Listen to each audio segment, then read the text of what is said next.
You know Miami for the neon lights, the beaches and the skyline, but what if I told you that the most important archaeological discovery in North America has been hiding directly beneath those luxury condos the entire time? We aren't talking about a few scattered arrowheads.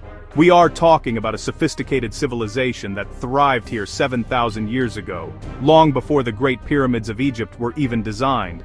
Excavators at the Miami Circle and Brickell Point didn't just find a settlement, they uncovered a metropolis. Over 1 million artifacts have been pulled from the earth, including materials geologically traced to thousands of miles away. How did ancient people carve solid limestone with millimeter accuracy? And how did items from the Great Lakes end up in South Florida thousands of years before recorded history? Forget the myths of Atlantis.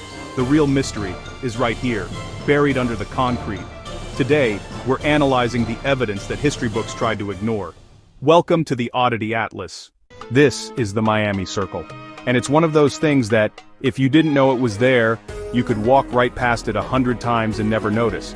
But once you know its story, man, it's profound. We're talking about a piece of history that predates most of what we consider ancient in this part of the world. So, what is it? Back in 1998, they were demolishing an old apartment complex to build some new high-rises, standard Miami stuff. But when they cleared the ground, they found this, a perfect circle, about 38 feet in diameter, made of 24 large holes or basins cut directly into the limestone bedrock. Archaeologists got involved, and they dated this thing back around 2,000 years. 2,000 years. That means it was created by the Tequesta people, the Native Americans who lived here long before any Europeans arrived, around the same time the Roman Empire was in its prime. Let me ask you something real quick. If I told you there was a perfectly engineered ancient stone structure hidden in downtown Miami, not in the Everglades, not underwater, not in some remote jungle that requires 3 boats and a questionable life choice to reach, but right in the middle of the city, surrounded by glass condos, tourists, traffic, and people aggressively looking for parking, would you believe me? Because there is, and once you see it, Florida history stops making sense. This is the Miami Circle, and depending on who you ask, it's either a completely ordinary Native American structure, or it's evidence that South Florida was once connected to a much older, much more complex world that didn't survive rising seas. And, yeah, before anyone says it, no, I'm not claiming everything is Atlantis, but I am saying the official explanation works, right up until you start asking questions. Which, historically speaking, has never gone well for me. Because the Miami Circle isn't just strange, it's precise, and precision is where Florida archaeology gets uncomfortable. So tonight, we're starting right here, under downtown Miami, with a stone circle that should not exist. And yeah, we're going there! Because the Miami Circle is one of those places where the official explanation technically works, but only if you stop asking questions. And I don't stop asking questions. So let's talk about what this thing actually is. The Miami Circle is carved directly into solid limestone bedrock at the mouth of the Miami River. Not dirt, not sand, bedrock, and it's not rough or uneven. It's a near-perfect circle, about 38 feet across, with evenly spaced holes cut into the stone. And when archaeologists measured it, they realized something that made everyone very uncomfortable. The circle is accurate to within 1 millimeter of a true circle. 1 millimeter. That's not close enough. That's obsessive. That's the kind of precision you see in structures that care deeply about geometry. Now officially, we're told this was built by the Tequesta people about 2,000 years ago, and before anyone gets mad, the Tequesta were absolutely skilled, intelligent, and deeply connected to their environment. But here's the problem. There is nothing, and I mean nothing, else in Tequesta culture that looks even remotely like this. No stone monuments, no precision geometry, no astronomical structures, no obsession with perfect circles. They didn't build Stonehenge-style sites, they didn't carve bedrock, they didn't do large-scale engineered stone projects, so archaeologists are left with an awkward sentence they don't love saying out loud: this structure does not match the rest of the culture. The Miami Circle was discovered in 1998, and not because anyone was looking for ancient history, they were building a condo, which already tells you something important. When archaeologists cleared the site, they found a perfect stone circle carved directly into Miami's limestone bedrock, and many estimate its build date at 2,000 years old, but some have evidence of it being far older, like 7,000 years. Not stacked stones, not loose blocks, carved. 24 evenly spaced basins, 38 feet across, so precise that modern measurements show it's nearly a perfect circle. And this is where things get complicated. Structure raises questions that don't have easy answers. There are no other known Tequesta stone structures like it, no matching tools, no precedent for this level of bedrock carving, and no clear explanation for why this would be built.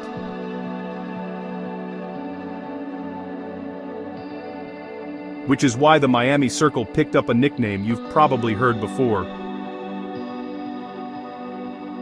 America's Stonehenge.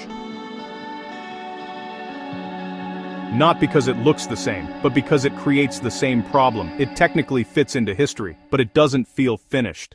They're used for astronomy, for seasonal tracking, for navigation, for rituals tied to the sky, which is interesting because the Miami Circle shows signs of intentional alignment. Now, officially, archaeologists will say there's no evidence the Tequesta practiced astronomy.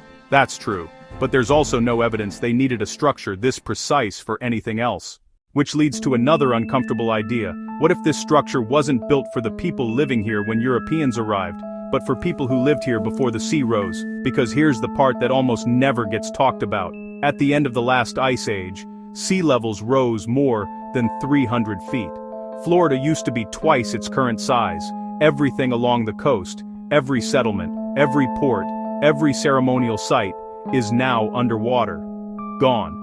So, what if the Miami Circle isn't the center of something? What if it's the last surviving edge of something much larger? And this is where the Atlantis comparison starts to creep in. Not because of crystal energy or flying machines, but because Plato's story describes a coastal civilization destroyed by flooding. Many historians believe Atlantis wasn't one place, but a memory of many places, lost to rising seas. And South Florida fits that pattern disturbingly well. Which means archaeology has a massive blind spot, and that leads to a possibility archaeologists don't like, but can't fully dismiss. What if the Miami Circle isn't the center of something, but the last visible remnant of something much larger? A coastal culture, a maritime network, a civilization erased by rising seas. And yes, whenever ancient coastal civilizations come up, Atlantis gets mentioned. It always does. But Atlantis doesn't have to be a single city. It could be a memory. A story passed down from multiple lost cultures, all drowned by the same catastrophe. And, if that's true, Florida would have been right in the middle of it. What makes the Miami Circle so fascinating isn't that it proves anything, it's that it doesn't fit. It doesn't fit the culture it's assigned to. It doesn't fit the technology we expect. It doesn't fit the history we were taught, and it sits right there, in a city millions of people visit every year. So here's what I want to know. Have you seen the Miami Circle? And if you haven't, would you? Because once you stand there, knowing what might be connected to it, Bimini, Cuba, ancient trade routes, lost coastlines, Miami stops feeling modern, and Florida starts feeling ancient.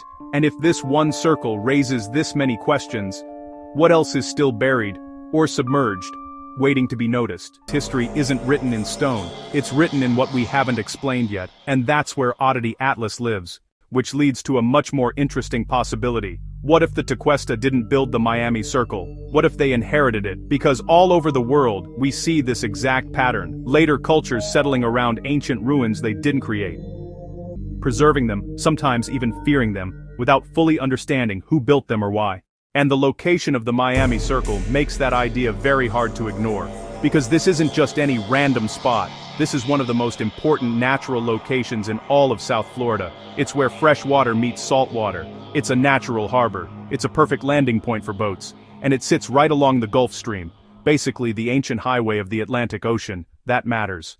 Because long before airplanes, highways, or cruise ships, this was how the world connected. Which brings us to the Maya. We tend to picture the Maya as jungle-bound pyramid-building astronomers who never left Central America. But that's not the full picture. The Maya were traders. Serious traders. They moved jade, obsidian, salt, cacao, feathers, sometimes hundreds or even thousands of miles, and they did it by water, coastal routes, island hopping, following currents, and when you look at a map, something jumps out. Florida isn't far. In fact, South Florida is almost perfectly positioned as a northern gateway to the Caribbean. Artifacts found throughout South Florida include materials that simply do not originate there. Stone from far away, shells from distant coasts, items that traveled intentionally. So some archaeologists have quietly suggested that Miami may have been part of an ancient maritime trade network.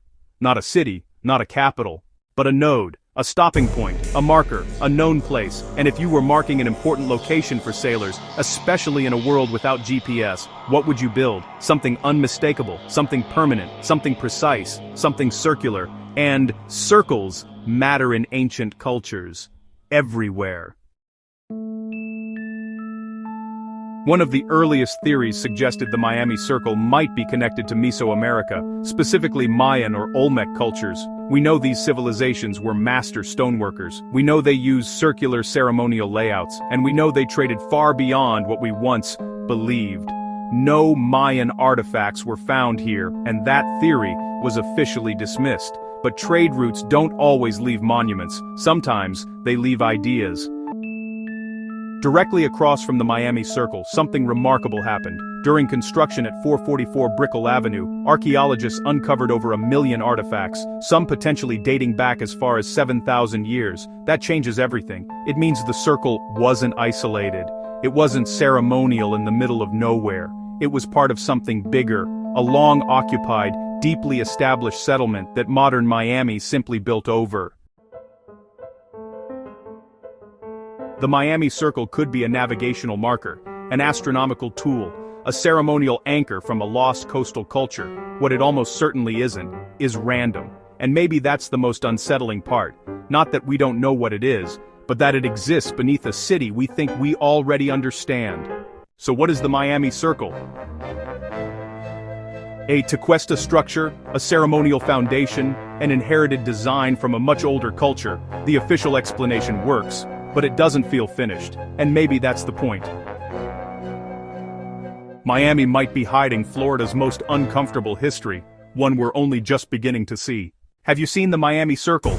Would you go? Let me know in the comments, and if you're curious about the history that doesn't quite fit, subscribe to Oddity Atlas, because some mysteries don't disappear, they just wait.